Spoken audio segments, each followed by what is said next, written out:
do what you got to do to run your business and make sure your customers are safe. I mean, how hard is that? Do we have to give them a permit to tell them you can do that? Or how about operate your business the way you see fit, because the customers are the ones that are going to be patronizing and spending their money, and if they don't feel safe, they're not going to go. They're going to go to another business where they feel safe. That business may or may not be in the city of Emmett. So I think we don't give enough credit to our residents and our citizens that live and work here, that they're going to operate their business how they see fit, and some may fail and some may thrive.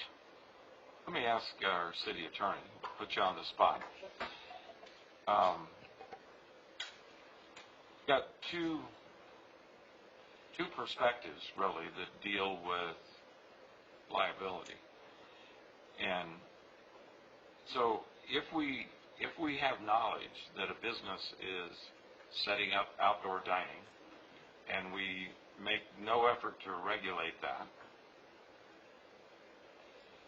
how does that liability exposure to the city balance off against, we know that they want to do outdoor dining and we're going to establish some a free permit process that legitimizes what they're doing. So we've got some ownership now because we've permitted it. So there's potential liability on that hand. So you've got a situation where it's much like what we talked about earlier. We were not addressing inspecting our sidewalks, and we had 2 incidents occur, and we took action after we learned about it to correct that, but the incidents occurred. So if we know that they're going to be setting up outdoor dining and we just say we're not going to get involved in that, do we have exposure knowing that they're doing it and we're not taking any action to regulate it? Yes. So when the city has knowledge of a dangerous condition, whether that's a sidewalk or whether that's a restaurant that is operating in a manner that is unsafe, then yes, the city has a responsibility to mitigate that risk to the extent possible, which is why the city has set up ordinances and other rules and regulations that regulate and help the public health, safety, and welfare is one of the main focuses of a city in all that you do. So the city has a current process right now for a temporary use permit, which will review public health and safety issues. What staff is bringing here today is a bit of a modification of the existing process, which kind of strikes a balance of understanding that we are in some difficult times and that some level of review is still necessary to mitigate and reduce that risk. However, that the city can still review and provide some life, health, and safety measures to ensure that the business is operating in a way that protects the health of the city. Does that answer your question? Well, I think it. Yeah, there is risk either way. There's always. Short answer: there's always risk. There's nothing you can do to make the risk zero. So the fact that we already have ordinances in place that regulate that, all we're doing is providing a streamlined, free opportunity on a temporary basis. Correct. To get that permission. Correct. Okay. I have another question for the attorney. Now, this is kind of along a different line. So we did this under the Director of Emergency Services, and I understand why we did this. Now, when you go through Section 2626, powers and duties of the director, and I'm just trying to figure out exactly how changing the ordinance falls into this. You probably don't have it right in front of you, but Sure, but when the city has declared a local emergency, as we have here, typical ordinances provide that the city manager has increased powers to make certain modifications, and the city manager in this case took advantage of that section and implemented some temporary measures. And then I believe the ordinance also says it should be brought back to the council as soon as reasonably practicable, or words to that effect. So if I could, to Councilmember, I don't know if this answers your... But section 90-73 references outdoor dining, and it lists all of the requirements, including the number of spaces, a bunch of other requirements that are spelled out in there. And so by doing this, it deviates from that. And so that's the authority that I use to deviate from the process that exists to providing this, which is a variation of that. I don't know if that answers your question a little bit more. Yeah, I'm just like, liability-wise, I read through this, the 26-6, and it's more about protection of life and property, so I don't think if we can put this into that, I guess then it works, right? Correct. I just don't want us to take on an additional liability that we don't necessarily need to do.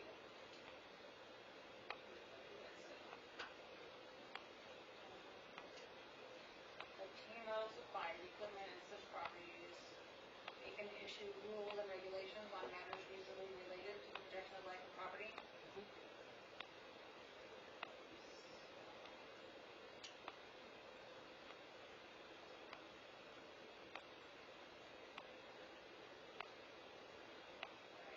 I mean, you know what I'm saying, like, going into, like, changing restaurant rules isn't necessarily, like changing, like, protecting life and property. Maybe making sure there are barriers there is, but, you see what I'm saying? We're delving down, probably reaching. But also, I think it's a letter of the law, spirit of the law. The letter of the law says, "Thou shalt not," without a permit. And since we are under a state of emergency, the emergency services coordinator has the authority to direct staff to not enforce any particular ordinance.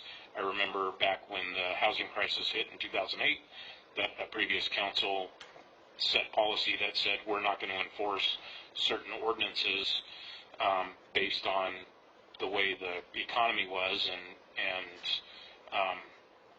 perfectly legal.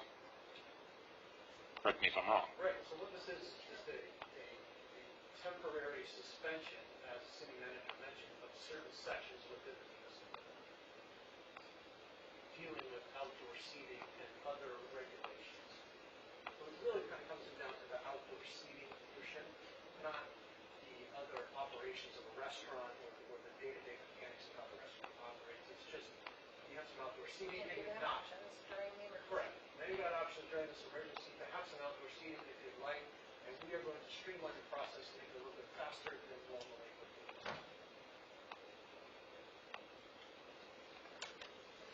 All right, well, I'm ready to make a motion. I don't know if anybody else is. Good discussion. I did. All right, I move to approve this. And I'll second that. See? We have a motion and a second to approve the staff recommendation. Roll call vote, please. Councilmember Meyer? Yes. Councilmember Bristol? Yes. Councilmember Wright? Yes. Mayor Pro Tem Krupa? Yes. Mayor Brown? Yes, a motion passes unanimously. Thank you, staff. Thank you, City Attorney. Item 16D, the COVID-19 update. City Manager. Thank you, Mayor. I'll try to make this as brief as I can. Since the Council adopted the emergency declaration on March 16th, Council has received regular updates since then. The most notable updates, obviously the requirement to have masks was issued statewide. On June 30th, 2020, Riverside County ordered that bars in the county be closed. On July 1, 2020, the state required restaurants and other entertainment venues move their operations outdoors. and we've worked with businesses to try and facilitate that transition. We continue to participate with weekly calls with these senior care facilities, which are at risk for developing COVID. And we continue to ensure that our public safety resources continue to be utilized and that we have all the gear necessary for that. In anticipation of reopening, we installed sneeze guards, a number of different hand sanitizer locations throughout all of our city facilities. We implemented, instituted a number of policies, cleaning, requirements for employees. Due to the recent spike that the region has been seeing, we put that on pause, and so we are not planning, at least in the near term, to reopen City Hall facilities. The staff report mentions that we do have 2 employees that have tested positive. Since the printing of this agenda, we have confirmation of a 3rd employee that has tested positive, and so that is putting significant strains on our operation. Whenever we have this, we have a protocol that we follow that directly involves county public health. As a result of 2 employees in the community development department, we have had some reductions in the number of personnel at City Hall. We've had to quarantine a number of individuals, so our staffing levels in community development are beyond bare bones. They are pretty dismal right now. But we have a community development director that is providing good customer service to applicants that come through, and we are still moving forward. But I would like to just request everyone's patience as we move through this, and hopefully have our employees get well and come back to working at the city very soon, and hope that they recover very fast. 2 items that did come up, actually just one. With the passage of the State of California budget, we were made aware of about $1 million of CARES Act funding that is slated for the City of Hemet. There was a webinar that was hosted earlier today through the Department of Finance, and one of the things that they stated in that webinar was that they are going to be looking at cities that have adopted any sort of resolutions or ordinances that go against any governor order, statewide order, or county health directive order that clearly goes against what they have put forward. So it appears as if they're tying the hands of local governments in order to get this funding. There was a requirement that a city provide certification and acknowledgement of this. About a week and a half ago, we did provide that. So I do want to point out that probably about a month ago, maybe a month and a half ago, the council did direct me to develop a directive that did not enforce local health orders. Given the information that the Department of Finance did put forward today, it's something that warrants some conversation at the council level as to whether we should rescind that with the risk of potentially, if the state identifies that and sees that they could potentially create issues for us and not allow us to tap into that $1 million that is being made available to the City of Hemet. That is the bulk of my update. I would welcome any questions or comments with respect to this item, Mayor. I got a question about that. So I find it ironic that the state of California has sued the federal government. I don't know how many times now, how many lawsuits they've got going on, but I know it's more than 20 with the federal government. 63? 63. Okay, so 63 lawsuits with the federal government because the federal government's threatened to withhold funding, and now the state's trying to strong arm the city of Emmett. So with that, I wonder if the state of California says, hey, Hemet, we're going to try to withhold, or we're going to withhold funding, can we reach out to the Justice Department and have the Justice Department, since this is federal funding, that the state of California would then be holding from our city, would we be able to get the Justice Department to come down heavy-handed on the state of California to make sure that the city of Hemet received that money that we were entitled to from the federal government? In about 5 years. 5 years is better than never. Or ever. I mean, because the reality of it is I'm looking at the county's numbers right here, and the county is reporting that the city of Hemet has 657 confirmed cases, 28 confirmed fatalities. East Hemet has 130 confirmed and 2 fatalities, but nowhere on here does it say how many recovered in Hemet and how many recovered in East Hemet. It has a number of 9,800 have recovered in the county, and almost 300,000 have been tested. But once people recover, do they go get retested again out of that 294,000? So are these real numbers? Are they fake numbers? Are they just numbers to put out there to continue to create fear? Because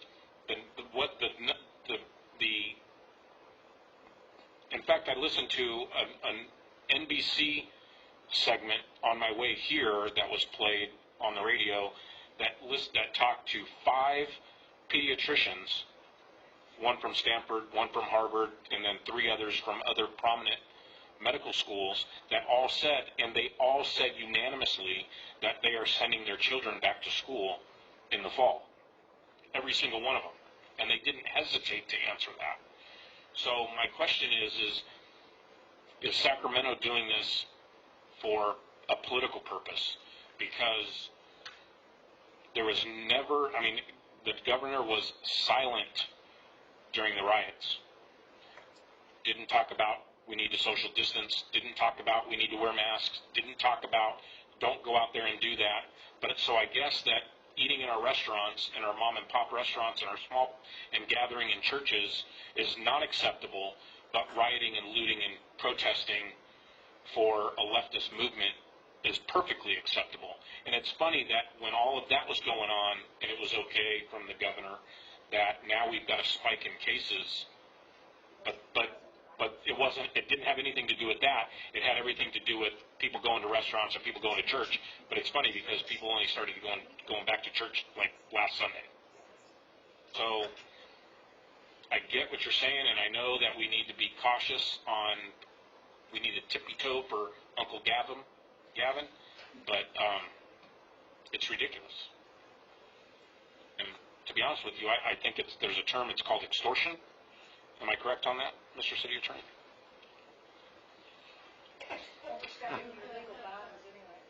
There is a term called extortion. Well, if you don't do what I say to get this money, would that not be considered extortion? I cannot provide a Okay. Thank you. I think that's all I have for now.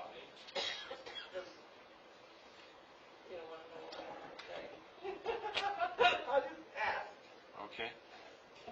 Arlen? We still need bathrooms for the homeless people. And I feel like we still have more, and I'm not sure why, we are getting more out here. New people. I ran into one today.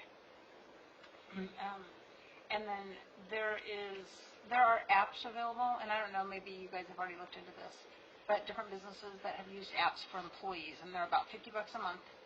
And then it keeps their check-in to work private necessarily, but if they take their temperature and then they submit it in this app, how they're feeling, all this stuff, then you would have a contact person, and whomever, that would say, hey, it doesn't look like you're feeling as well today. Is everything okay? But then it keeps it so that everybody is just working. I know you're already working on that, but just an option to throw out there, something to look at too. I had a few links, and I'll forward them to you.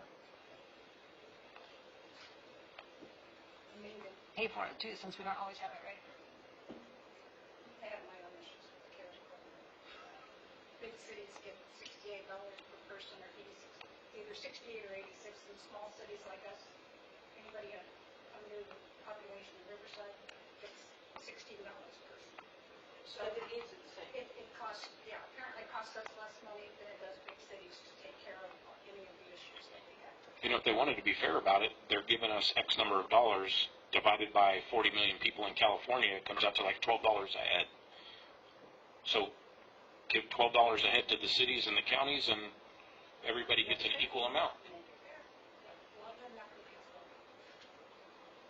Well, and that point was brought up in the League of California Cities Riverside Division meeting yesterday. It was uniquely held on Zoom, but that very point was brought up, and pretty vehemently by one of the representatives from another city. And I think Aaron even commented that the league is still continuing to try to work on that, and the next round of CARES funding that is anticipated, the league is lobbying as hard as they can to make it more equitable. You know, the proof is in the pudding. We'll find out if and when that happens. But there was another really good point made relative to the new implementation, or stepping backwards, however you want to refer to it, in the directives. That was a really salient point, I thought, was that it was unduly unfair to businesses, particularly restaurants, that got the green light for indoor dining, and they probably rehired staff, and they placed orders for stock and supplies and perishable food products, and to be suddenly hit cold on Monday morning that, oh, you got to close again. And the impact that that's going to have on their revenue, which was already hurting, and now they've invested money in supplies and product that may spoil, and they're not going to be able to sell it because they were only able to do a little bit of outdoor dining, which is not anywhere comparable to what they would have been able to do with indoor dining. So the fact that it was essentially sprung on everybody without any advance notice and forewarning that maybe could have avoided and mitigated some of that impact is very unfortunate too. I can't say that I disagree with any of these points that are being made. I do understand your point, Chris, about being cautious. My recollection, without reading the directive, my recollection was more that it was not going to be, we established what our priorities were in the city of Hammond, and we emphasized public safety and all of those things, and kind of worked down through the pecking order of priorities. And correct me if I'm wrong, but I don't think we went so far as to say that we are not going to make it a priority at all to enforce. We have referrals on our city's website that direct people if they want to lodge a complaint about somebody being out of compliance with the directive. And so I think that we're facilitating a means for people to report somebody that, or some business that they think needs to be reported. We're just not assuming an active role because of limited staff ability to investigate and respond to that. And the system is set up to direct those inquiries and complaints to the county. So I think we're probably okay with, we're not blatantly saying, heck with you, we're going to do whatever we want to do regardless of what you say, and everybody can open up. I think that's an extreme example, but I think that the governor's strike team of enforcers would have more than enough work on their hands if they try to get too overly zealous. I mean, they've got strike team members comprised of CHP and ABC. Well, CHP can't even enforce traffic regulations sufficiently. ABC is spread so thin that they can't even do routine inspections. So we'll see. But I'm okay with, personally, with what our current directive is. So I don't know, do you want a straw poll? Or? Well, the reason I brought that up is because we are entitled up to about $1 million, and so I would hate for the city to be in a position of them researching everything that the council's done, researching the directives because they specifically did state that they are well aware of resolutions and ordinance have been adopted by cities. I would hate for the city to be in a position where it could potentially jeopardize that. That's the reason I brought it up, because it is something that the council could direct me to rescind, given that information. It's my obligation to provide that to you because that's the Department of Finance that clearly made that statement, and it's information that the council needs to have on that. So that's the reason I brought it up. And I appreciate that. I was just gonna ask you, what's Voldemar gonna do? Okay, look, I will answer that, not what they're going to, but what they did. That's what they did. And Mayor, to your point, the Emergency Services Director order, I believe, said that enforcement of state or county health orders is not a priority due to funding issues, or words to that effect.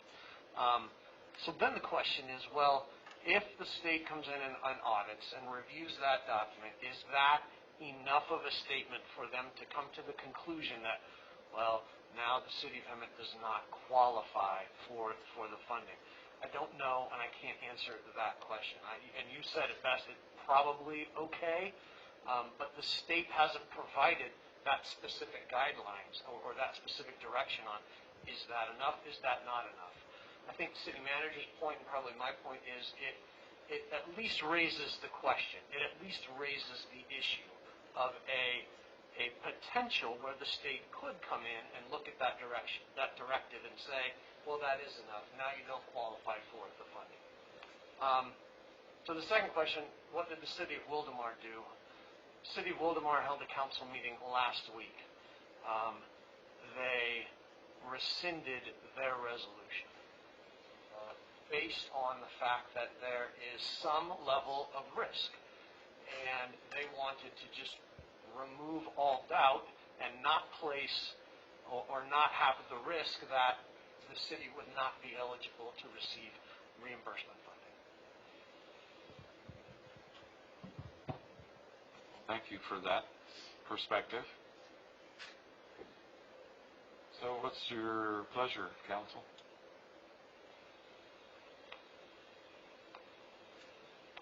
You know, I would hate to lose $1 million because of a sentence or a word on a piece of paper. well, I would certainly not want to put that in jeopardy, because heaven knows our community needs every dime that we can get. I think just by this discussion alone, we've made our opinions abundantly clear, but we also have no predictability of what's going to emanate from the governor's office in the way of action and directives. And regardless of what he may base them on or what we may think the underlying objective and motive is, if it could potentially jeopardize $1 million being available to the city, I think that's worth considering.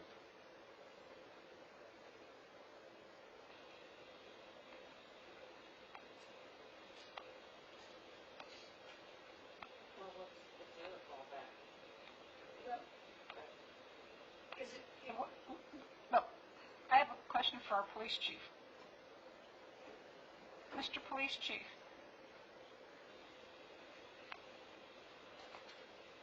And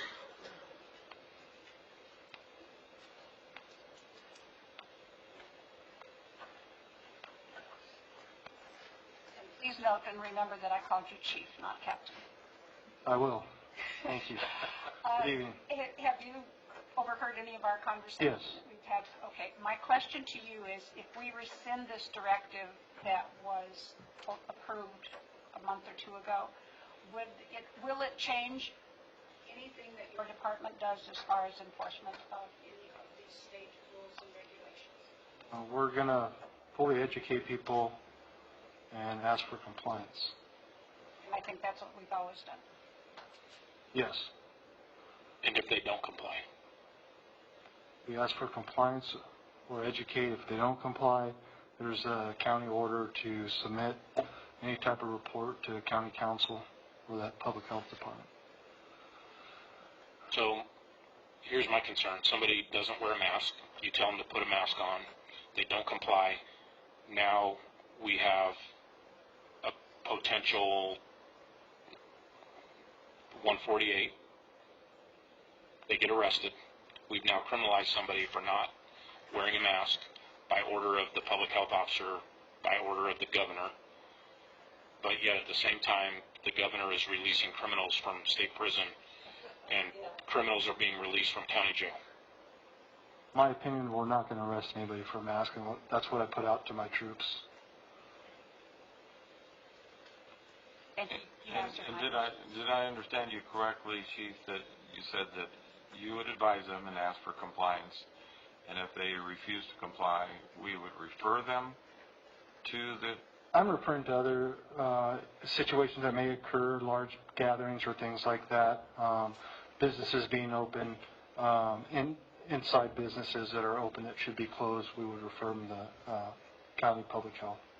So part of the admonishment would be, if you don't comply, we will have no other recourse than to report your business or this activity to the county. That's correct, and that's what we've pushed out since the initial discussions, and what I put out to our officers as well as on social media regarding our enforcement. I don't know, and I know you can't give us a definitive opinion, and I was, as a layperson, I'm speculating that I think we're okay based on our practice and our conduct, and there's documentation that we have that we can provide. We've got our city website that makes referrals to a resource to report violations. I don't know. I just think it would. Can't predict what the governor's going to do, but I think he'd be hard pressed to make a good case. I don't trust this governor as far as I can throw him. Right, and when he's changing his mind by the hour, it is impossible for us. We need to do what's best for the people in our city right now, today. And he is driving them out of their mind. Yeah, if I could add, this has been going on for 4 months, and I believe everybody in our city as well as the state of California is educated on the right thing to do and the wrong thing not to do. So I believe people are taking the right steps and right choices, a majority of them, of what they should do and what they shouldn't. Obviously, we have certain things that occur that's when we have to step in and educate and ask for compliance, but majority, people are making those right decisions. We're really worried about the people that are sick, that if they get COVID-19, there's a health hazard. And we hope that people think about that and are considerate to those types of people. So that's our hope. We want everybody to be healthy, be respectful to others, and maintain that space and cover your face, and that's what we're hoping for. So I think education, which I believe we've been doing for the past 4 months, everyone's aware. So hopefully they make the right choice, and that's what we're hoping for. Thank you, Chief. So, Carly, to make sure I'm not misinterpreting what you just said, are you leaning towards rescinding the directive? Absolutely not. I think we need to leave everything out as it is, and this is all just goofy. Here's the thing. I have not signed any advanced health directives for anybody in this city. So I don't hold that power in my hand. The person does. It's their choice. And so everybody needs to make wise choices. Because who has your best health interest in mind? You, right? And each person knows their personal issues. Because I don't know everybody's personal issues or their personal health problems. And if we leave it their personal business and actually uphold HIPAA, which is a state law, it's actually a federal law. If we uphold the federal law of HIPAA, then the conversation is over. Okay.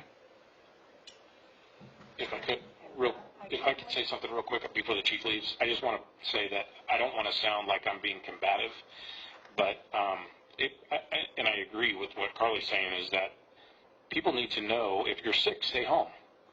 And I've had that position the whole time. And it's not just with COVID, it's with the flu, because I don't want to get the flu. I don't want to get a cold. Be responsible if you're sick. Call in sick, don't go to work, don't go to school. Take those precautions. I've said this before, both of my parents are high risk. And I will, if I get sick, I'm going to stay away from them.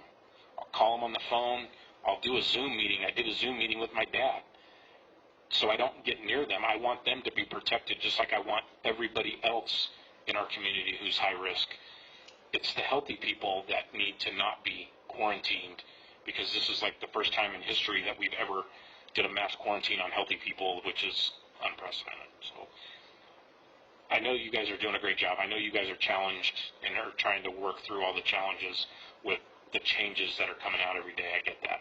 And I commend you guys and all the officers that we have. You're doing a great job. People need to understand, I mean, it's be responsible with your health. Yes. I would agree with both of you 100%, and I feel the same way. I have an issue, however, when we have employees that go out on, because of COVID, it ends up going on the city's workers' comp tab, and the city is going to pay for it. And I personally will not put any hint of impeding any type of reimbursement, whether it's from the state or from the feds, on this stuff, if it's going to cost the city any additional money. So quite honestly, I think we should rescind this directive and play it safe, just like Wildemar has. We still have our own personal opinions on all of this, and I think we've been very straightforward on it, and that we don't appreciate what the governor is doing. And I personally have voiced my opinions to him on several occasions, but I'm not willing to risk $1 million to the city just because of my personal opinion. Bonnie? You have an opinion? Well, we can bring this to a close. I'm going to make a motion to rescind the directive that we have, so that it leaves no doubt in the, I can't use that adjective, in the governor's mind that Hemet is in compliance with all of his rules. Let me ask one question first. Changes nothing of what we do. It just gets rid of a piece of paper. But it gives us the ability to do what we need to do. We're still doing that. But I mean, that directive basically is a piece of paper of revolt against the governor. He may have the winning hand on this one.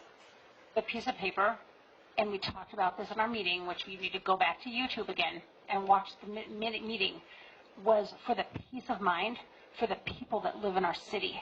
Well, $1 million will probably help a whole lot towards their peace of mind when we can't afford to do anything else because all of our other expenses go up. So, if we're saying right now in a public meeting that we're going to resend something and take away the piece of paper but still do what the paper says, then it's not resending anything. And you think they can't look these minutes up and read them, hear them, listen to them? Tell me what peace of mind the citizens got from that piece of paper. When we told people that our priorities are this, our priorities, then we are not out. Right, but that's what I'm saying. You can't rescind something and then still enforce it. That's what you're saying to do. And so I can't do stuff like that. Okay, so we have a motion. And we've had some discussion. We don't have a second yet. I'll second it for further consideration and discussion and a vote. That'll be for the record. Any more discussion? If there's no more discussion? But wait a minute. Yes? But you're seconding it for further discussion, so what you're really saying is the table it. No, I'm seconding it so we can have a discussion and vote. Because normally we have a motion and then we second and then we have some discussion among ourselves, and then we vote. So, just getting us back in the right sequence. So we have a motion and a second. Is there any more discussion? The motion is to rescind the directive. No more discussion. Roll call vote, please. Councilmember Meyer? No. Councilmember Percival? No. Councilmember Wright? Mayor Pro Tem Krupa? Yes. Mayor Brown? No. That motion fails. Thank you for the candid discussion and input, and I understand everybody's passion on this. I think we all have very strong feelings about all of this. So that concludes our agenda items. On item 17, council and staff reports.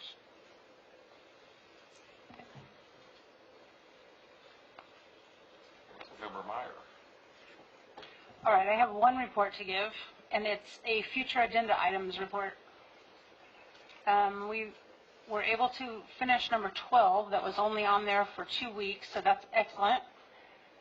There's an item, the investment portfolio audit, which was a forensic audit that was voted on 5-0 to be done on our investments, and that hasn't ever been touched.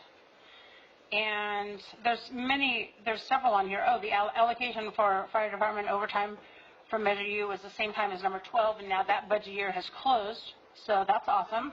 I guess those are benefits of being the mayor. And the last one, number 10, I went ahead and did some research so that we can get moving on some of these things, the California Fire Foundation, just so that we know, and everybody's busy, and I can forward this to you. There is a simple 17-page MOU that you print out and add to an agenda. So someone could make a staff report.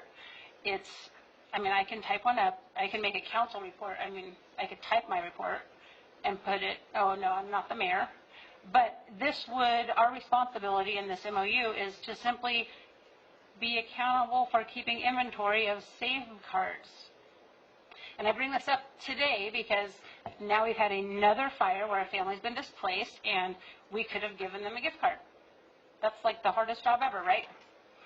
So that's all for my report. Okay.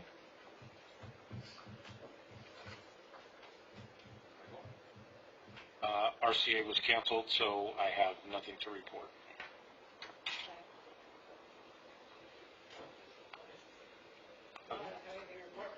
Nothing? Okay. Linda? Most of these are dark. Library meeting is canceled for next week. We did League of Cities last night. The only thing, Riverside RTA received large grant funding for free bus rides for all students under the age of 18. All they do is show their ID apparently, and it also extends to all college students that we have, that RTA has the Go Pass program with. And that is effective immediately, and it will continue for at least 12 months.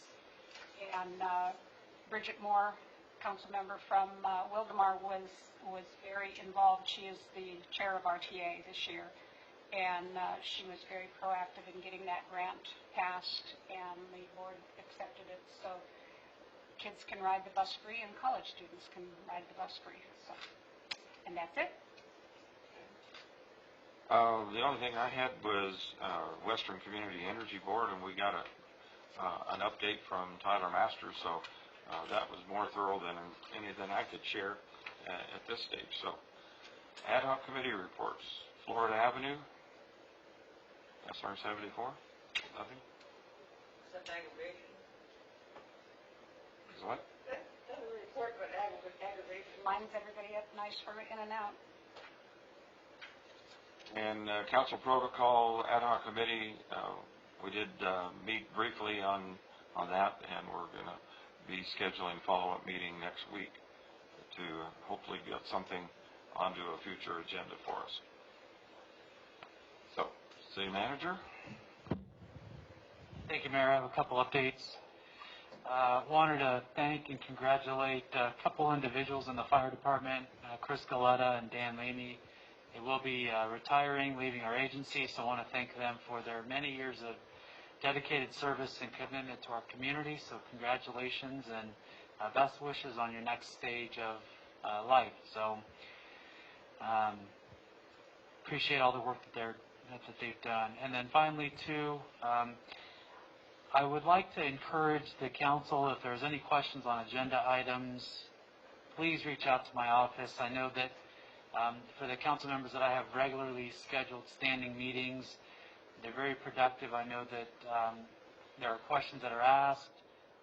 I follow up. That's what prompts really a lot of the responses that I provide and additional information before the start of the council meeting. And I think it benefits the entire council. So if there are any questions that you have that aren't included in the staff report, additional items that aren't there, please let us know.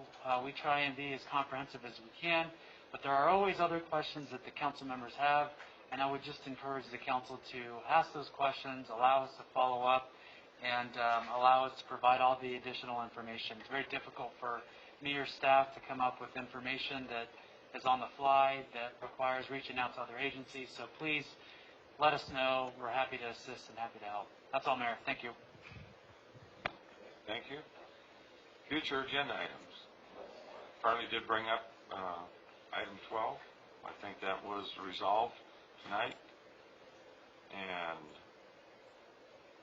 I'm not sure that we can take anything else off, but somebody want to make a motion to remove item 12?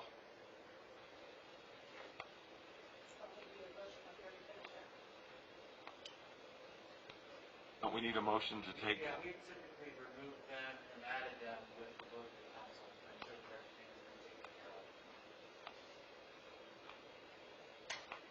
Well, I move that we remove item 12. Motion and a second. Roll call. Councilmember Moore? Councilmember Bristol? Yes. Councilmember Wright? Yes. Mayor Pro Tem Krupa? Yes. Mayor Brown? Yes, the motion passes. And if there's no other items on future agenda items, Actually, I you have one?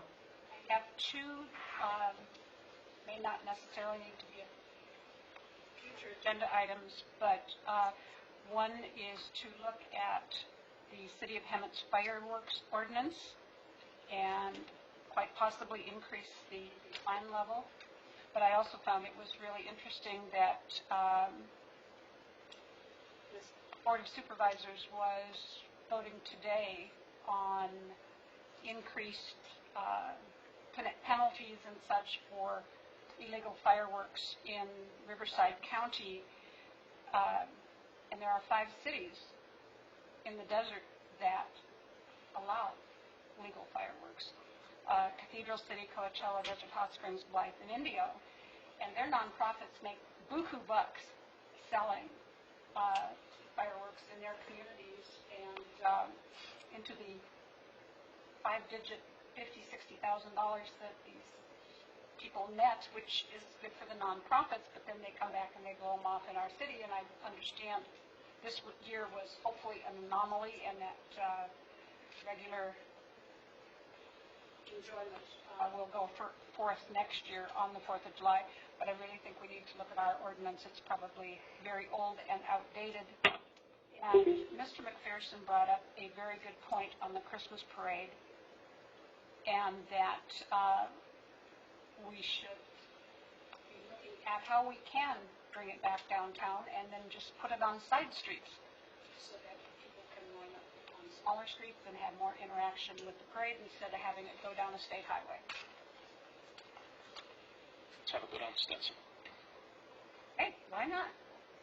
I mean, it's just, it's ludicrous. It's absolutely ludicrous. But, Well, the post will go straight down anyway. We just did like it was on one side of the street. Well, And you can't go it back is kind of goofy, like when we were in, like San yeah, Jacinto. yeah. The 4th of July parade, people are sitting 50 feet away from you and they're going, But why can't you sit in the street? well, good question, because the cops have to drive up and down the street for patrol. Do we need to make this an agenda item, That's, or? I don't know, just bring it up to to start thinking about and looking at for a parade that I am not willing to cancel. Second. Both of those. Okay, we have a motion and a second for both of those.